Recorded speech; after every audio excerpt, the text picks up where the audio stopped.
Hey everybody, Steve Schirmer here, the Golf Getting Podcast with your one and done picks for the 2023 BMW Championship. And this is probably your last week to do one and done for your contest, unless you're crazy enough to try and do one and done for the Tour Championship with that rigged bullshit event. But if this is your final week, if you're still trying to fight for the money, you're trying to stay in it, very important you get this right. A lot of money on the line. You can either vault up the standings to get a nice little payout, or maybe go into the money, or if you pick the wrong guy, you're left at the altar right at the last minute here. So, it depends on really what your strategy's been this year. You might have had a lot of, front loaded your one and done picks with a lot of stars. You're kind of scrambled a little bit, but if you haven't, I'll try and point you in the right direction of like the types of guys you want to go for this weekend. And Olympia Fields is going to be a very tough golf course. If you watch my preview video, a lot of comparisons to a place like Oak Hill, Winged Foot, anytime you, or like a Firestone, even anytime you go to like these linear, narrow, tight tree line, driver heavy golf courses, there tends to be kind of a type that shows well there. Guys who are really long and straight off the tee. I feel like with some of the softer conditions, especially with all the rain they got on Monday and all the rain they got in July, it's going to be a little bit more of a longer approach test this week too. So, it's not like the last couple of weeks where you got it's Southwind and Sedgefield. Like it kind of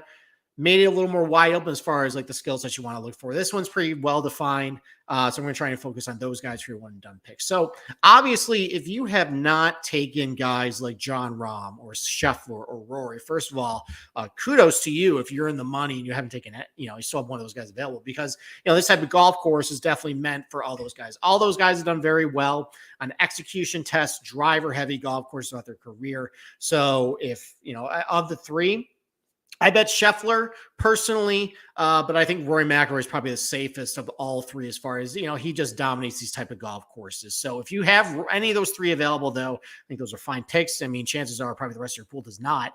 If either one of those guys end up winning, you get a lot of leverage. But, maybe let's go over a couple of guys you might have available. And I mean, probably not Xander.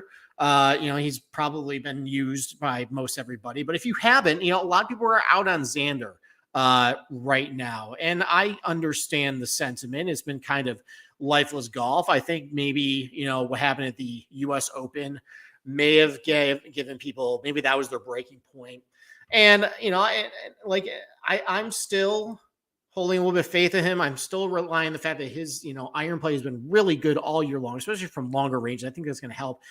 And I watched a lot of him last week because I bet him. And there was a turning point on Saturday where he was around 9 under, and it looked like, he might have made a nice move at the end of the day. Unfortunately, just everything went wrong at that point. He down a double bogey hole. He missed a bunch of birdie, like short bunny birdie putts. He could have ended the day at 12, 13 under, and instead he's 8 under and he was out of it. But I think he's close to doing very well and breaking out and really contending. And I think that's going to happen this week at Olympia Fields. He has been excellent on these types of driver-heavy execution golf courses throughout his entire career. He's got a great track record at a place like Eastlake. It's different agronomy, but a lot of the similar stuff and, conditions that you're going to see there, you usually see at this place too. Things as far as you want to value. Great there. He won the Renaissance Club. Again, that has similar driving accuracy and green regulation rates as well. Very driver heavy, pretty significantly undulated greens like we're going to see Olympia Fields at the Renaissance Club too. He won there last year. Good place to Torrey Pines or Winged Foot or, even Harding Park, even that was kind of an execution test where distance was really a huge advantage that week. So, I mean, I think Xander is going to show very well this week. If you have an available one and done, I think that is a fine pick. Another guy who actually burned a lot of people last week is Terrell Hatton. And you probably wouldn't think, oh, maybe he wouldn't be good for this golf course because you might not think of Terrell as maybe the most longest hitter, but the best driver. Well, he's actually added a lot of distance to his game this year. I'm looking at his results this year. He's been gaining yards on the field's distance in most of his tournaments this year. I think he's averaging about 307 or 306 off the box this year. That's plenty long enough. That's about as long as a guy like Patrick Cantlay can hit it, and everybody loves Cantlay this week. But the reason why I like Terrell Hatton this week is the iron play has been really good. He let people down at Southwind last week, but his track record at Southwind has never been very good. Maybe this is a good bounce back spot for him, especially at some of these tougher golf courses. He's been very good at places like Shadow Creek, Memorial Park. Memorial Park actually has a lot of guys from that 2020 BMW Championship did very well at Memorial Park later on that year. So maybe there's a decent crossover between those two types of golf courses, both very driver heavy, both have, some undulated greens is there too. Really good Chapultepec, tree line, narrow, driver heavy. So there are some good finishes from Terrell Hatton and some of these other comp courses I looked at this week. I think he can show well at Olympia Fields. I think he's going to bounce back. I like him as well. But the guy I'm actually going to go with this week, and I'm in the Mayo Cup. I have been sinking like a stone. I'm still in the money. I'm going to finish inside the money. So I think I can be a little risky as far as who I can go with this week. So I could have went with Morikawa. I don't love the fact that this is a little bit of a longer golf course. And while he has done well at a place like Torrey Pines in that type of environment, I don't love the fact there's going to be some wind in this tournament, and Morikawa and wind have never really mixed for me. So he's out.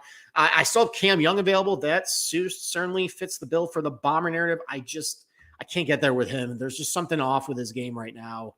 I don't think that this type of track really is going to suit him. And even some of the comp course, well, not necessarily suit him, but I don't think he's going to get him going. And so I'm not going to go to him. So the guy I'm actually going to go to, this is going to make my co-host very happy. I'm going to go with Keegan Bradley as my one and done pick this week. I bet him top 20 as a plus 140, but I think he can definitely do a lot higher than that. Obviously some really good track record of past BMW championships. He won at Aronimink back in 2019. Again, a much different golf course in this place, but maybe this type of tournament and setup tends to suit him. He's won a place like Firestone, has a good success there in his career. He finished second at Torrey Pines earlier this year. He's got some good finishes at the Country Club at Jackson. That also has a little bit of a crossover comp as far as some guys who did well at the 2020 BMW Championship. Guys did well at that golf course too. A couple good finishes at places like Chapultepec. I like him this week. So I think he's going to show well, I think he's lost a little bit of momentum for the Ryder Cup.